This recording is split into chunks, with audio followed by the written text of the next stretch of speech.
has come to Millwood, the city where Richard Anderson lives. A city neither small nor large, simply a normal community where people live together, work together, and do things for each other.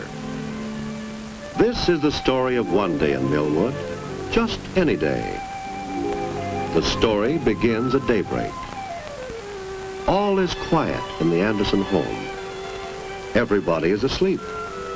It is still some time before Richard has to get up for breakfast. But while most people are still asleep, many are at work, doing things for other people, things which mean a great deal to the others, including Richard himself. While Richard sleeps, the men at the dairy are filling bottles with fresh milk, and long before daybreak, Richard's milkman picks up the milk and delivers it to the Anderson home in time for breakfast. All night long, the bakers have been baking the bread for today, bread which the delivery man now takes to stores and homes. Long before stores and schools open, trucks are bringing food for Richard's dinner into town from nearby farms and distant places. And from a refrigerator truck, the butcher is already unloading meat. Some of it will be on Richard's table today or tomorrow. Yes, Richard's community is always at work. All night long in the telephone building, operators have been busy at the switchboards putting through telephone calls that people need to make during the night, perhaps to a doctor or to a fire station. In the city's water plant, pumps are running day and night to keep Millwood's reservoirs filled. Men keep checking gauges so that Richard or anyone else can be sure to get water at any time. At the power plant nearby, engineers keep watch all through the night so that there will be electricity whenever Richard or others need it. At the post office, men work all night sorting out the mail for each mailman so that the letters will be in the right place when Richard's mailman comes to work in the morning. Throughout much of the night at the newspaper office, men and women work hard to meet the deadline for Millwood's morning paper. Editors and reporters write stories that must be set into type on a machine called the linotype. Trained craftsmen operate the linotype machines. Their skilled hands set the news into printed lines one by one until they make up whole pages, which other men mount onto the big printing press.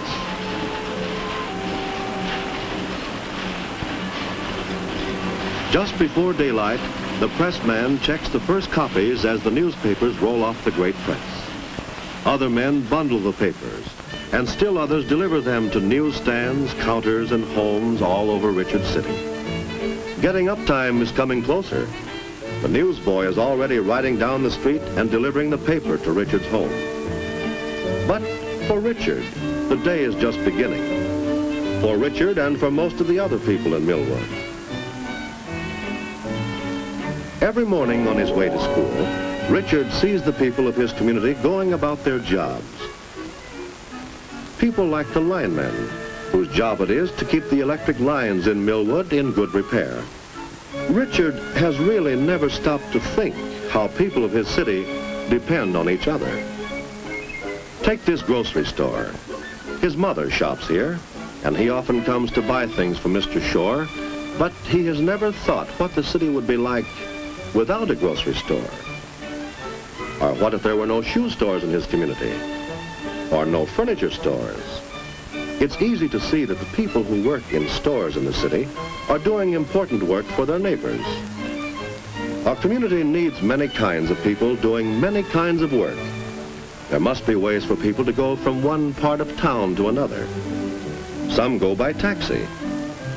Some walk, of course. Many go in their own cars.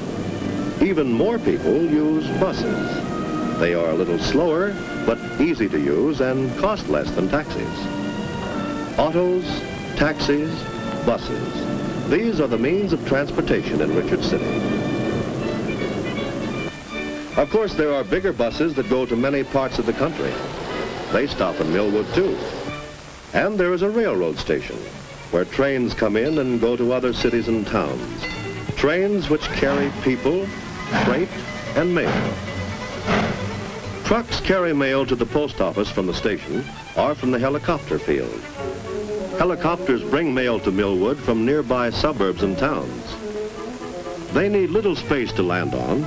That's why they are good for carrying mail. Helicopters hop from the large airport to a lot near the post office. They bring mail and take away mail to and from towns nearby and back again to the city airport. Its long blades lift the helicopter right off the field and whisk it away over houses to the next landing lot. Airplanes need larger airports than helicopters. That's why Millwood's airport is on the city's outskirts. Many people come to Richards City each day and many leave it by airplane. Although Richard has never thought about it, he too has an important job in his community, the job of going to school so that he can learn some of the things which will make him a good citizen when he is ready to take his place in the community. No matter what a person does to earn his living, many people in the community depend on him, and he in turn depends on many other people. People who work in factories making goods for the stores to sell.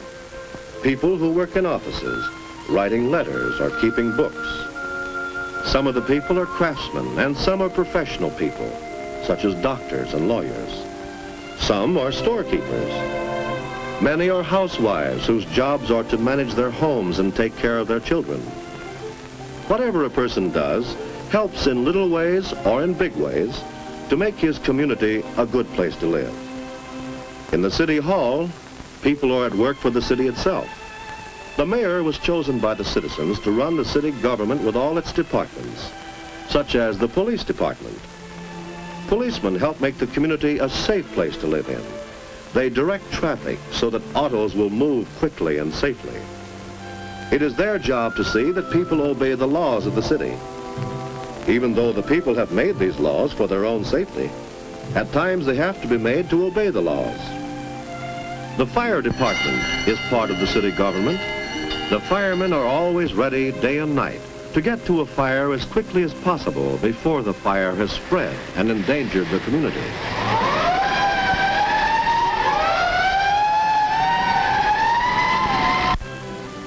The city government hires men to build bridges and to repair streets and sidewalks whenever it is necessary.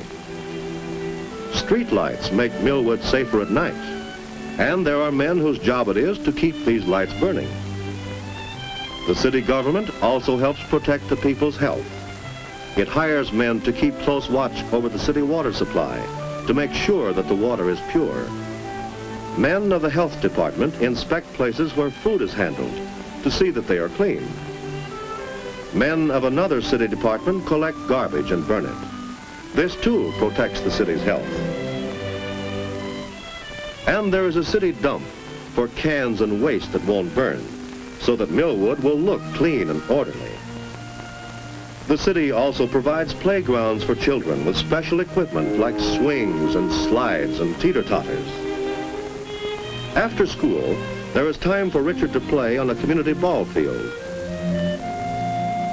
For the little children, the city has built jungle gyms, and for grown-ups, benches to rest on while the children play. But parks and playgrounds are only one way in which the people of the community find enjoyment and recreation. There are other ways too. Tennis courts are popular on sunny days. And when it gets colder, there's the recreation center where people meet for parties and games. And all year round, there's the city library with books and records and films for young and old. This is the church Richard and his family belong to. Here he goes to Sunday school. There are other churches in town for people who worship in ways different from Richard's family. Millwood has a radio and television station. The programs come from this building. Many people, they are the men and women who act in these programs. Some men operate the big television cameras. Others control the pictures as they go out over the air. They see to it that Richard gets the right program at the right time. He often watches television at home. The programs are fun, and sometimes he learns a great deal from them. Then there are the movies. The Andersons go often to the neighborhood theater. One evening every week, Richard's father goes bowling. He belongs to a bowling league with some of his friends. That's his favorite evening recreation. At night, when Richard goes to bed, he may have thought very little about his community, what he has done for it, and what it has done for him. But the community's work never stops. There's bread to be baked, bread which Richard will eat tomorrow. There's milk to be processed, milk which Richard will drink tomorrow. There's the newspaper to be printed for people to read in the morning, and electricity to be made, and water to be pumped and filtered, and telephone calls to be put through day and night. So the work in Richard's community goes on day after day, night after night. People working for each other, depending on each other, all of them partners in making their community a better place in which to live.